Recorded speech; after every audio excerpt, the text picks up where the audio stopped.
Welcome back to MD Trips. Today I'm going to show you how I make models. It's just going to be a bit of a different video because I get asked a lot, how do you get so good at pixel art? How do you make this stuff? And I am by no means an expert in pixel art. Actually, like I point you towards a lot of artists that make significantly cooler stuff than me. But for what it's worth, I do have a lot of skills and experience in making Minecraft models, apparently. So I'm just gonna take you through a little bit of the process. I don't really know, starting off this video, I don't really know where this video goes necessarily. I guess I'm just gonna kind of explain the energy that I get into as a Minecraft artist. Also, I need to shave, but here we are. Maybe that's part of the video, you know. Maybe you need to sit inside for a while and just only make Minecraft models, and then you come out like this and you're like, wow. I've learned a lot about modeling, because ultimately a lot of it is time, right? I mean, I've been making packs for 12 years now. My first texture was like a leather armor file that I opened in Paint, and then it didn't work. Everything was black because Paint doesn't save transparency, obviously, right? But ever since I found out you could change textures in Minecraft, I was just hooked. So I've basically been making packs for 12 years. Never followed any professional courses, but I have a lot of peers. They're very talented, you know. Pixel art has obviously developed as I was growing. You know, pixel art is a digital art form. The digital art form has only been around for, I don't know, not so long, right? So the pixel art style itself has also improved dramatically since I started making models. And that's basically what a lot of this is. It's just following pixel art rules. I don't feel like I am the guy to tell you about pixel art rules. As we're gonna go through this video, I'll show off some basic techniques that I use that'll just make stuff kind of nice, you know. I can make generally nice stuff. I don't know if I make god tier pixel art, but I make generally nice stuff, and maybe that some insight from me can be helpful for you as an artist. I guess I'll start off showing you what I've been working on the most recently, which has been Elytra. I've been adding a lot of Elytra to the pack. A nice example of recent Elytra I've made is Magnus's Elytra, which really cleverly uses the Elytra model. It makes it look like it has cubes on it, these dynamite cubes on the end, but really it's only one plane, and then obviously you can look inside the rocket, which isn't super noticeable in game. So yeah, this is a pretty cool design, and that kind of, I guess, showcases the energy you need to make Minecraft models. You need to be pretty creative, because Minecraft art style is simply simple. It's very simple, it's very limited, and I do a lot of 3D modeling. We'll go into that, why I do so much 3D modeling and claim that I have a default pack, because in default there's not that many 3D models, obviously. But this is just one nice example of just the energy you need to get into, you know, just like the creative thinking that you need to do to make Minecraft models. And as far as pixel art goes and palettes, this is pretty basic. This is pretty basic techniques. More contrast in your palette, like for example this yellow palette right here is pretty contrasted. That's because it's kind of like a metally surface. More contrast means more shine or bumps in the material. Less contrast means like a softer material, like fabric. Like the wings of this Elytra have less contrast than the gold here, and that just brings a little bit more of a convincing experience. You know, you look at the wings and it's easier to interpret it as soft, because that's how materials work in real life, right? Like pixel art is a lot about interpretation. Because you have such a limited amount of space to work with, you need to maximize your, I don't know, like your creative genius, like the creative liberties you take. Every pixel needs to be intentional. Not every pixel needs to be intentional. You can work with noise. Noise is something that I personally struggle with, because I like pixel art because I like working within the lines. I actually have autism, so that, like, you know, like this is like a natural thing that comes to me, you know, analyzing the Minecraft art style. Okay, these are the limits. Mojang never does HD stuff.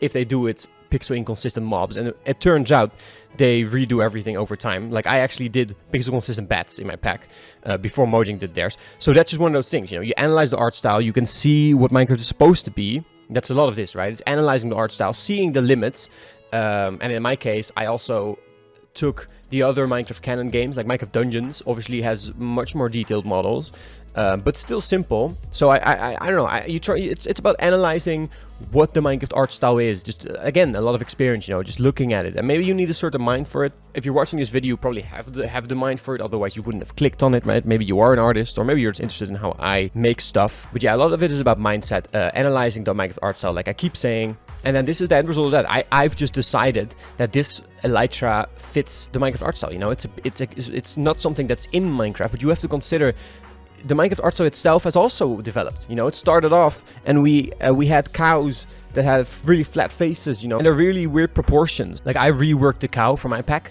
and then basically what I did is I just looked at the most recent mobs that they added. For example, the goat. I mean, I made my cow before they did the goat, but the goat is a nice example of recent mobs that they've added that have so much detail. Or even look at the sniffer. But for this argument's sake, we'll still stick to the goat, because the goat is a farm animal, just like the cow. You know, it provides some basic resources. I guess it doesn't really. The horn, who cares about goats, to be honest? But you know, it's a good comparison to the cow, I think. So when you take the cow, when it was first added, it had really weird proportions, really flat face, no detail, no nose, no hairs hanging off it. And then when you look at the goat, it has ears, it has a mechanic where the horn falls off, you know, like it's just so much more detailed. Or even the bee, you know, Minecraft adds bees now, and they have all these advanced mechanics where they drop pollen and they turn upside down to sting you, and they have a bunch of textures when they're angry, or you know, they lose their stinger, you know, they have all this advanced stuff to them, which is really cool. I love the detailing on the mobs, but that also kind of puts a shadow over the older designs, in my opinion, where I think that the default cow looks really ugly. So what I did is I took it on myself, take the default art style, the prettiest parts of the default art style, right? Like the most recent stuff they've done, or the most advanced modeling they've done, right? That's clearly the edge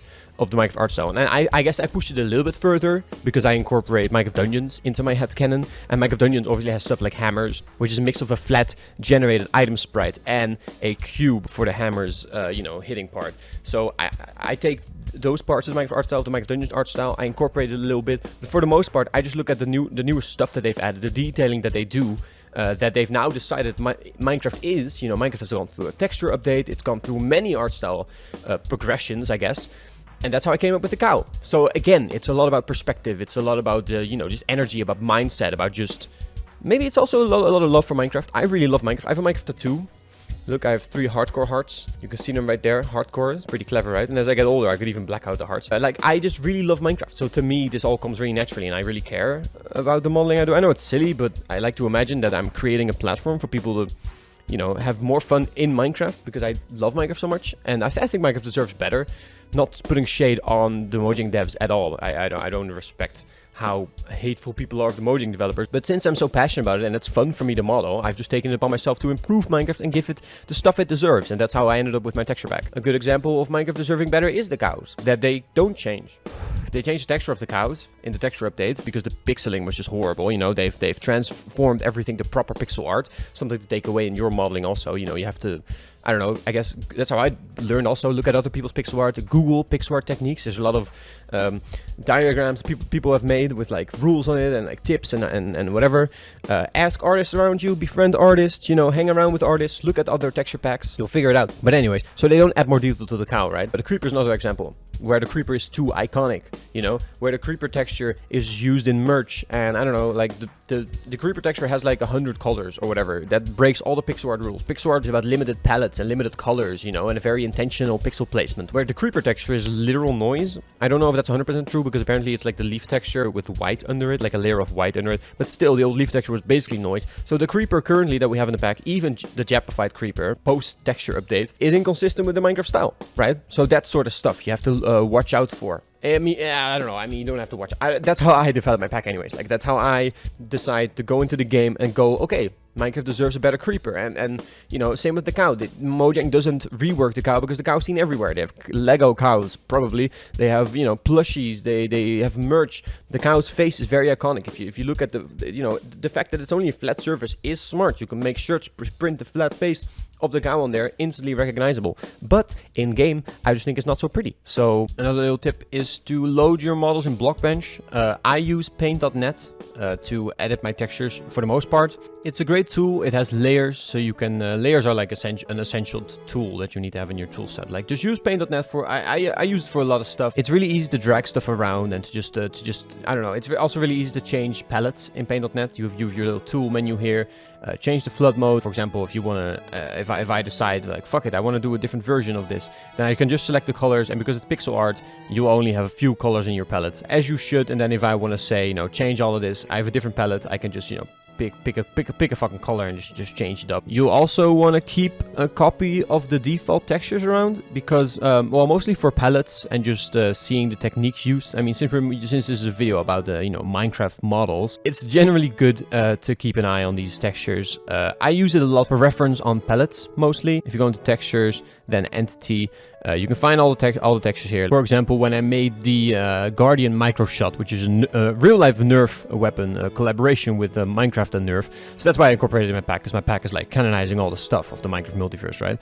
So yeah, I made this crossbow, and then what you do, you just take the texture of the Guardian. Oh wait, no, this is the texture of the Guardian. You just take the texture of the Guardian from default textures, and then you start compiling the palette. You know, you just get your palette, and then you can start pixeling. Okay, I've made a little copy of the palette here on the left, right here, just by using the color picker tool. And I'm just gonna copy this selected area, paste it on. Well, I mean, I had already made the texture, so this is what I would do if I would start off with this model. And then if you were to use the magic wand tool and you start selecting the colors on this palette, you know, with 0 tolerance, so you only use the literal colors, you'll find these colors back in my Guardian Micro Shot. So that's how I create palettes, I guess. And then let's say that I want to use this white palette, which is just my general iron palette, because I decided that Minecraft deserves a better iron palette. The iron palette is really weird. Obviously, iron is a really old material, never really upgraded, even though the Minecraft style did. And then when the texture changed, it has this really low contrast. I don't really know. Iron should have a really high contrast because it's really shiny, right? Then if I want to recolor this selection of pixels, I'd copy them on a different layer. So now they're separate. I can disable the background layer, and I only have this selection left.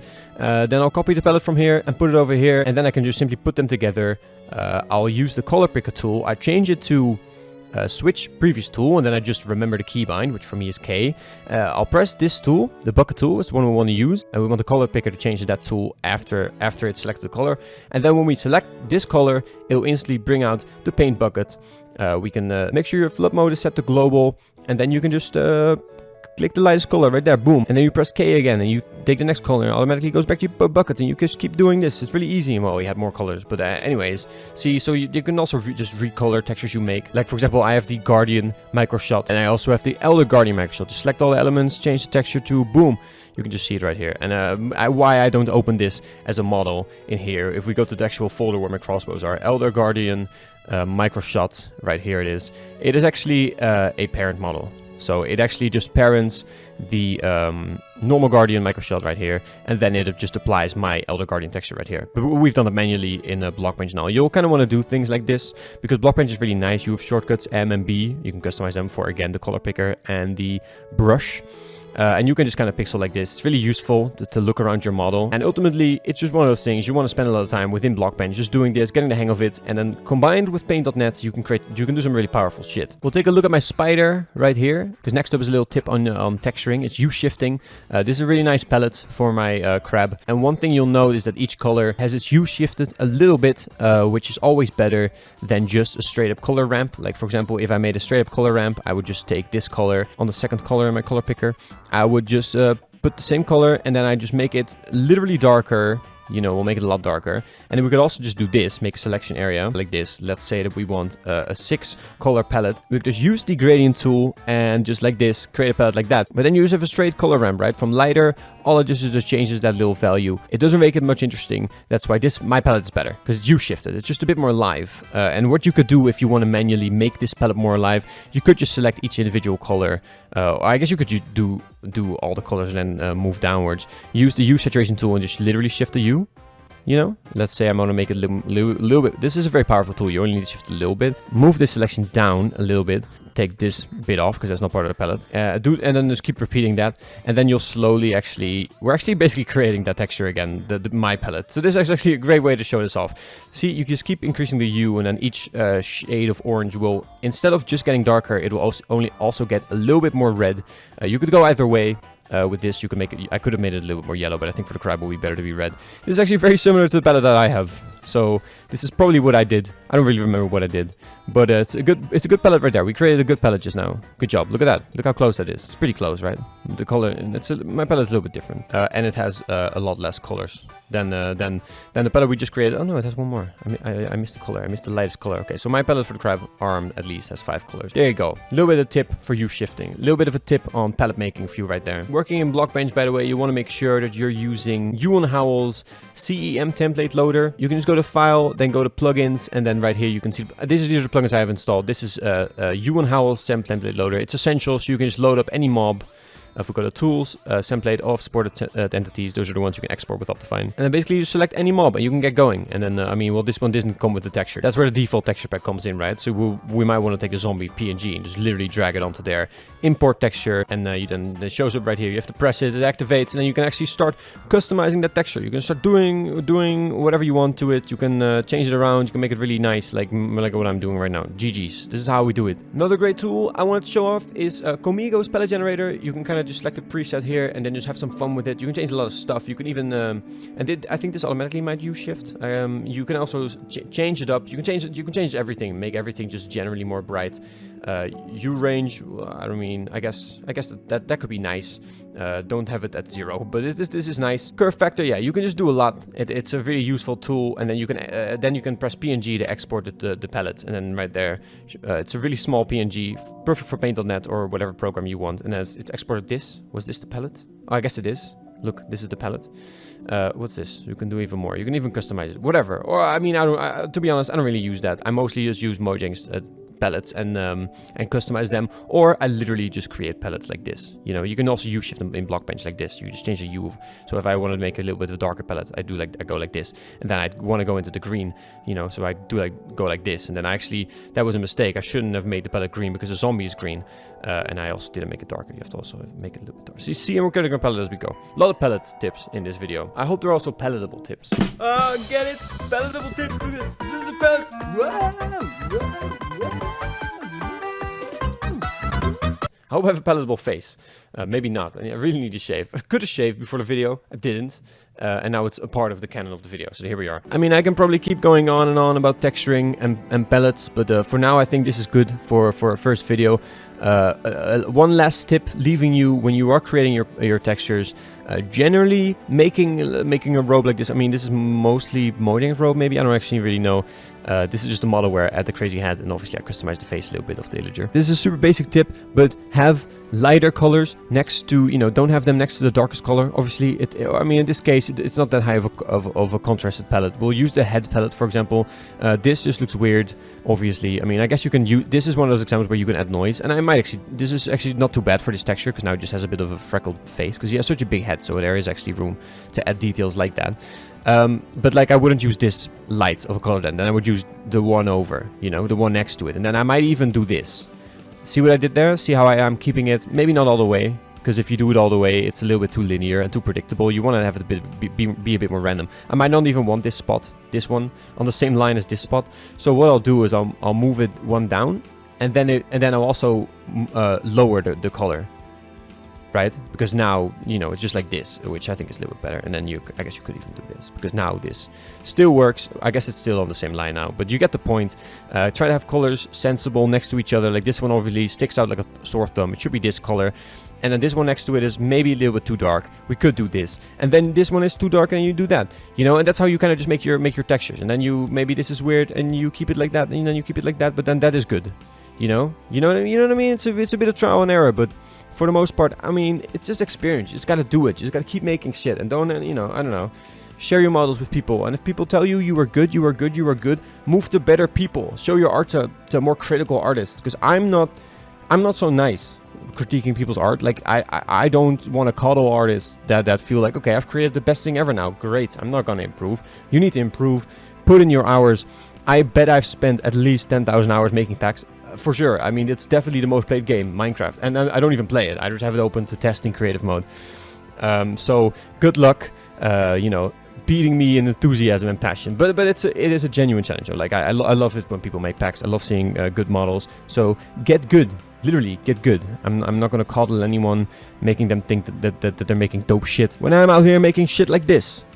The face doesn't work because it uses two textures, and then it uses the emissive map, so the texture is empty. There's a lot of shit going on in my pack. But anyways, yeah, I make cool shit, so check me out, subscribe to me. Maybe we'll do more videos if people like this, if you found it helpful. If I were you, I would, and I've done this, I would just literally Google pixel art tips, and then people, like I said, people have made nice images with a lot of general tips. because Minecraft Textures ultimately is just really good pixel art, right? And it's a bit less literal because it's a 3D world, right? So you get to have more fun with it, right? But the basics of pixel art is definitely what you want to get into. Like literally just Google pixel art tips. Like these are really basic tips, but this is going to help you out a lot. Don't watch this guy's video. No, maybe watch this guy's video. Maybe it's a really good video. I mean, it says pro right here. I don't think this is necessarily really pro. I mean, I guess it's nice. I could improve this. Yeah, take that, guy. I just minimally improved your textures for no reason other than to have a goof in my video. Look at me. I was just trying to get people to be better at pixel art. Haha, I got him. Okay, one last little thing I'll show you because I think it showcases my energy well. Since maybe, you know, you're watching this video because you want to make models like me. Is my furnace model. It shows off really well how this bricks pixel art style. If you look at this texture, Furnace Mist, it actually uses a lot of colors. This is a pretty big palette because I added a gradient onto the texture, that specific part, by selecting black color in my first slot. Then in my second slot I'll have a completely transparent texture, and then on a new layer I can just draw a gradient. It'll put it over my texture and I can compress it. Now this is just part of my texture, which is ridiculous for my crap, but that's what I did here anyways, because I like how it simulates like depth, you know, like an inventory. I have it for the barrel also, or for the chest that opens up for that matter. You just never really see this because when there's a barrel open, you have your inventory in your face. But yeah, just one little last technique I wanted to show off because it's really it's a really clever thing. I mean, you just are gonna have to try it. Okay, I'd love to see your models. Show me what you make. Join my Discord if you like my texture pack, or like, I don't know, if you want to hang out. I also have an SMP, so just ask me for an invite. And I guess that's it. So I'll see you next week. Look at me. Woo! I'm a really wacky, weird guy, and I need to save. All right, bye.